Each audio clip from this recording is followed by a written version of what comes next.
ന്യൂസിലൊക്കെ ഒരുപാട് ചേട്ടനാണ് നിറഞ്ഞു നിൽക്കുന്നത്. അതൊക്കെ കാണുമ്പോൾ ചേച്ചിക്ക് എന്താ തോന്നുന്നത്? എനിക്ക് സത്യമായിട്ട് അഭിമാനം തോന്നാറുണ്ട്. കേരള ജനതയുടെ ഒപ്പീനിയൻ ആയിരുന്നു രാഹുൽ പറഞ്ഞതെന്ന് എനിക്ക് തോന്നുന്നു.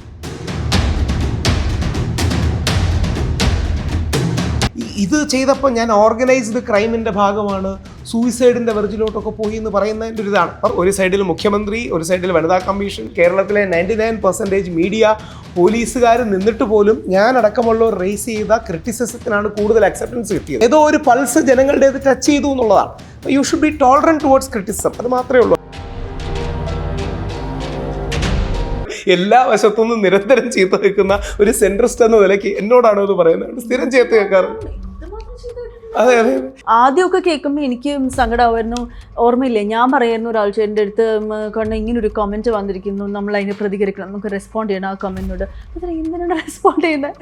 അവരുടെ ഇത് അവർ പറയട്ടെ, കുഴപ്പമില്ല, പോയി. രാഹുൽ ഈശ്വറാണ് നമ്മുടെ താരം എന്നൊക്കെയാണല്ലോ പറയുന്നത്. നമുക്കെതിരെ ഒരുപാട് നെഗറ്റീവ് കമൻറ്റ്സ് വരുന്ന സമയത്ത് അതിനെ നമ്മൾ ടോളറേറ്റ് ചെയ്യാൻ പറ്റണം എന്നുള്ളതാണ് എൻ്റെ ഒരു പോയിന്റ് ഓഫ് വ്യൂ എന്ന് പറയുന്നത്. ഇപ്പം രാഹുൽ പറഞ്ഞതുപോലെ വേറെ ആരെങ്കിലും എന്തെങ്കിലും ഇതേപോലെ പ്രശ്നം വരുമ്പോൾ അത് പറ്റില്ല, എന്നെക്കുറിച്ച് നല്ലത് മാത്രമേ എല്ലാവരും പറയാവൂ. പബ്ലിക് പേഴ്സണാലിറ്റീസ് ആകുമ്പോഴേ ഒരു ടോളറൻസ് ടു ക്രിറ്റിസിസം, അബ്യൂസ് അല്ല കേട്ടോ, അബ്യൂസ് അല്ല. ഒബ്വിയസ്ലി അബ്യൂസ് ബാഡാണ്, നെഗറ്റീവ് വാക്ക് പറയുന്ന വേർഡാണ്, അത് that goes without saying, that's default.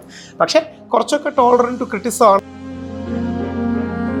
Kerala പോലീസിനെ കുറിച്ച് നന്മകൾ പലപ്പോഴും പറയാറില്ല, നന്മകൾ അറിഞ്ഞിരിക്കാനാണ്. ഇതിനുള്ളിൽ ഞങ്ങൾക്ക് ഭജനകള്, ഭക്തിഗാനങ്ങളൊക്കെ വെച്ച് തരും, വളരെ പോസിറ്റീവാണ്. പക്ഷേ പരമാവധി നമുക്കൊരു സ്പേസ് നൽകുകയും നമുക്ക് കൃത്യമായിട്ട് ഒന്ന് ഇൻഫർമേഷൻ പറഞ്ഞു തരാം.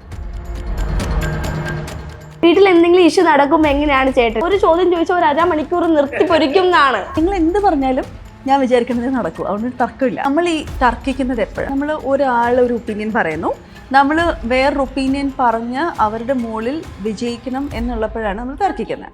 ഞാൻ അധികം തർക്കിക്കാത്തൊരു വ്യക്തിയാണ്. വീട്ടിലൊക്കെ വരുമ്പോഴേ അധികം തർക്കിക്കാത്ത, വ്യക്തി ജീവിതത്തിൽ അത്രയും തർക്കിക്കാറില്ല.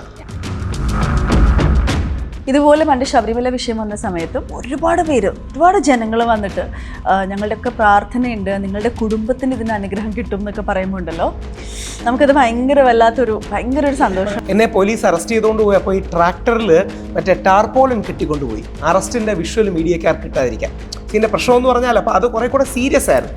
ദീപ അന്ന് ടെക്നോപാർക്കിൽ ഒരു കമ്പനി വർക്ക് ചെയ്യുമായിരുന്നു. ആരൊക്കെയോ അങ്ങോട്ട് എഴുത്തയച്ചു, ദീപയെ ജോലിയിൽ നിന്ന് പുറത്താക്കണം, കാര്യം സുപ്രീം കോടതി വിധിക്കെതിരെ ഫൈറ്റ് ചെയ്യുകയാണെന്നൊക്കെ പറഞ്ഞു. ഈ ചേട്ടൻ ശരിക്കും വസ്ത്രധാരണത്തെ കുറിച്ചായാലും ഒരുപാട് ആധികാരികമായി സംസാരിക്കുന്ന ഒരാളാണ്. അപ്പോൾ ചേച്ചി എങ്ങനെ റെസ്ട്രിക്ട് ചെയ്യുന്നത്? ഈ ഒക്കേഷൻ അനുസരിച്ച് ഡ്രസ്സ് ചെയ്യണം എന്നുള്ളതാണ്. ഞാനൊരു സിമ്പിൾ ഉദാഹരണം പറഞ്ഞപ്പോൾ അമലാപ്പോൾ നമ്മുടെ സെയിൻറ്റ് ആൽബർട്ട്സിൽ പോകുമ്പോൾ പാർട്ടിക്കിടേണ്ട ഡ്രസ്സാണ്. പാർട്ടിക്കിടേണ്ട ഡ്രസ്സ് പള്ളിക്കൂടത്തിൽ ഇടുകയാണെങ്കിൽ ഇറ്റ് വിൽ നെഗറ്റീവ്ലി എഫക്റ്റ് എന്നുള്ളതാണ്.